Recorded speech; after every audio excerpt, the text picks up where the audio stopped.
আপনার কি প্রায় দিনই দুপুরে বা রাতে ভারী খাবার খাওয়ার পর বুকে চাপ চাপ বোধ হচ্ছে, অস্বস্তি লাগছে, বুক ধড়ফড় করছে বা হালকা ব্যথা ব্যথা বুঝতে পারছেন? ভাবছেন গ্যাস, অম্বল, অ্যাসিডিটি তো হতে পারে, তবে তারই পাশাপাশি আরও একটা মারাত্মক জিনিসও হতে পারে। তাই শুধু গ্যাস, অম্বল, অ্যাসিডিটি ভেবে এটাকে অবহেলা করবেন না। কিভাবে বুঝবেন যে সেটা গ্যাস অম্বলের ব্যথা নাকি হার্টের কোনো সমস্যা, হার্ট অ্যাটাকের একটা ইঙ্গিত হতে পারে? অবশ্যই পুরো ভিডিওটি দেখুন। খাবার পরে অস্বস্তি, যাদের গ্যাস, অম্বল, অ্যাসিডিটি আছে তাদের পেটে একটা ফোলা ভাব, একটা চাপ ভাব, বুকে অস্বস্তি, এগুলো হতে পারে।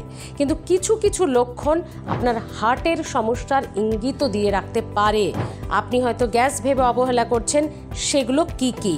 প্রথমটাই হচ্ছে ভারী খাবার পর যদি আপনার বুক ধড়ফড় করে, হঠাৎ করে প্যালপিটেশন হয়, হঠাৎ করে অস্বস্তি বোধ করছেন খাবার পর, তাহলে কিন্তু সাবধান। এরই পাশাপাশি আরও যে বিষয়গুলো আপনার হবে, বুকের মাঝে বা বাঁ দিকে একটা হালকা চাপ, ব্যথা অনুভব করবেন এবং সেই ব্যথা ধীরে ধীরে ওপর দিকে উঠবে, চোয়ালের কাছাকাছি ব্যথাটা হবে, চোয়াল থেকে আস্তে আস্তে সেই ব্যথা ঘাড় পর্যন্ত যাবে, বাঁ হাত পর্যন্ত ব্যথা ছড়াতে পারে বা ব্যথা যেতে পারে পিঠের দিকে। ব্যথাটা যদি এইভাবে মুভ করে, ঘুরে বেড়ায়, তাহলে কিন্তু সাবধান হতে হবে আপনাকে। চিকিৎসকেরা এই ধরনের হার্টের ব্যথাকে অ্যানজাইনাল পেন বলে জানাচ্ছেন এবং চিকিৎসকেরা আরও বলছেন ঘাম দেবে আপনার, হঠাৎ করে অস্বস্তি বাড়ার সঙ্গে সঙ্গে ঘামবেন এবং এই যে ব্যথা, অস্বস্তি, এটা খেয়াল করে দেখুন আধ ঘন্টার মতো সময় থাকবে খাওয়ার পরপরই। সেটা দুপুরেও খাওয়ার পর হতে পারে, রাতেও খাবার পর হতে পারে।